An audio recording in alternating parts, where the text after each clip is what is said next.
নমস্কার বন্ধুরা, আমার এই কুকিং চ্যানেলে আপনাদের স্বাগত জানাই। আজকে আমি রান্না করছি মুরগির মাংস কষা কষা ভাবে। এই মুরগির মাংস লুচি বা পরোটার সাথে খেতে খুব সুস্বাদু লাগে। মাংস রান্না করার জন্য আমি নিয়ে নিলাম এখানে অল্প কিছু মাংস। মাংসটাকে আমি ধুয়ে নিয়েছি। এই ধুয়ে রাখা মাংসের মধ্যে আমি দিয়ে দেবো পরিমাণ মতো লবণ, 3টে চেরা কাঁচা লঙ্কা, তার সঙ্গেই আমি দিয়ে দেবো হলুদের গুঁড়ো, ধনের গুঁড়ো, গরম মশলা, আর আমি এর মধ্যে দিয়ে দেবো চিকেন মশলা, আর দেব কিছু সর্ষের তেল। দিয়ে মাংসটাকে আমি ভালো করে মাখিয়ে নেব।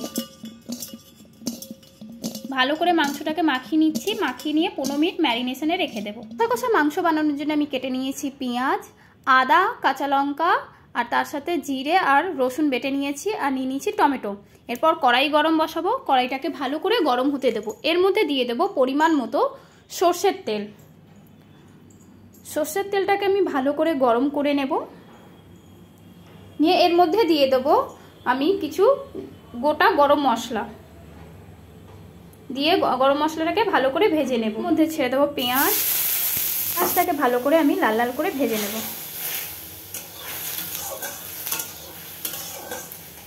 পেঁয়াজ আমি লাল লাল করে ভেজে নিয়েছি। এর মধ্যে দিয়ে দেব বেটে রাখা মশলা, কাঁচা লঙ্কা, আদা, রসুন আর জিরে।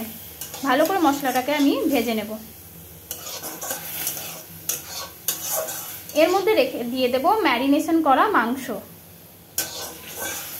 দিয়ে ভালো করে আমি মাংসটাকে চালিয়ে নেব মশলার সাথে।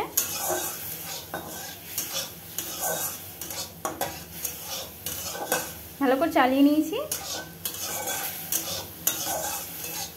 এরপর আমি সিদ্ধ করার জন্যে ঢেকে দেব মাংসটাকে। দিয়ে আবার কিছুক্ষণ পরে আমি মাংসটাকে চালিয়ে নেব, যাতে মাংসটা কড়াইতে লেগে না যায়। আমি মাংসটা ভালো করে কড়াইতে নাড়িয়ে চাড়িয়ে নিচ্ছি। ভালো করে কড়াইতে করে দিলাম। এরপর আমি আবার ঢেকে দেব। দিয়ে 5 মিনিট পরে আবার আমি মাংসটাকে চালিয়ে নেব, যাতে মশলা না পুড়ে যায়। দেখুন বন্ধুরা কিভাবে তেল ছেড়েছে, কত পরিমাণে তেল ছেড়েছে মাংস থেকে। লেগ পিস নিলে এমনিতেই মাংস থেকে তেল ছাড়ে। আমি মাংসতে জল দেব না, মাংসর জলেই আর এই তেলেই মাংসটাকে সিদ্ধ করে নেব। এরপর আমি এর মধ্যে দিয়ে দেব টমেটো। দিয়ে ভালো করে আমি চালিয়ে নেব। ভালো করে আমি নাড়িয়ে চাড়িয়ে নিচ্ছি মাংসটাকে টমেটোর সাথে। ভালো করে নাড়িয়ে চাড়িয়ে নিলাম। এরপর আমি মাংসটাকে আবার ঢেকে দেব, টমেটোগুলো যাতে সেদ্ধ হয়ে যায়। মাংসটাকে আমি ঢেকে দিয়েছি। আবার 2 মিনিট পরে আমি খুলে দেখব টমেটোগুলো গলেছে কিনা। টমেটো এমনিতেও খুব তাড়াতাড়ি গলে যায়। টমেটোগুলো বেশ আমার গলে গেছে। ভালো করে আমি মাংসটাকে নাড়িয়ে চাড়িয়ে নিচ্ছি। মাংসের মধ্যে আর আমি কোনো মশলা দেবো না। ম্যারিনেশনের সময় আমি মশলা দিয়ে দিয়েছি। লাস্টের দিকে একটু দেব গরম মশলা আর চিকেন মশলা। দেখুন বন্ধুরা মাংসটা কি ভালো সিদ্ধ হয়ে গেছে, আর মাংসর চারোপাশ থেকে তেল ছেড়ে দিয়েছে। এর মধ্যে আমি দিয়ে দেবো একটু পরিমাণ মতো লবণ, কারণ আমি চেক করে দেখলাম লবণটা একটু কম আছে। এর মধ্যে দিয়ে দিচ্ছি আমি চিকেন মশলা, তার সাথেই আমি দিয়ে দেবো গরম মশলা। দিয়ে ভালো করে নাড়িয়ে চাড়িয়ে নেব মাংসটাকে। আপনারা এটা বাড়িতে ট্রাই করে দেখতে পারেন, খুবই ভালো লাগবে। আর আমার এই যদি রেসিপিটা ভালো লেগে থাকে তো নিশ্চয়ই চ্যানেলকে সাবস্ক্রাইব করুন, লাইক করুন, আর ভিডিওটাকে শেয়ার করে দেবেন। এটা আপনারা গরম গরম ভাতের সাথে, রুটি বা লুচি বা পরোটার সাথে আপনারা খেতে পারেন। এমনিতেও কষা কষা মাংস সবারই পছন্দ হয়, আর খেতেও খুব ভালো লাগে। আপনারা ট্রাই করে দেখবেন, এটা খুবই ভালো লাগবে। আমি মাংসটাকে আরও ভালো করে নাড়িয়ে চাড়িয়ে নেব। ভালো করে নাড়িয়ে চাড়িয়ে নিচ্ছি আমি মাংসটাকে।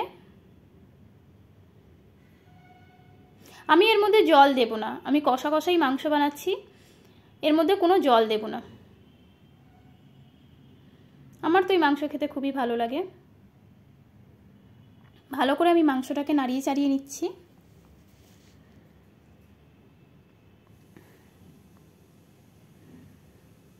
মাংস থেকে কত তেল ছেড়েছে। আমি আবার এটাকে ভালো করে নাড়িয়ে চাড়িয়ে নেব।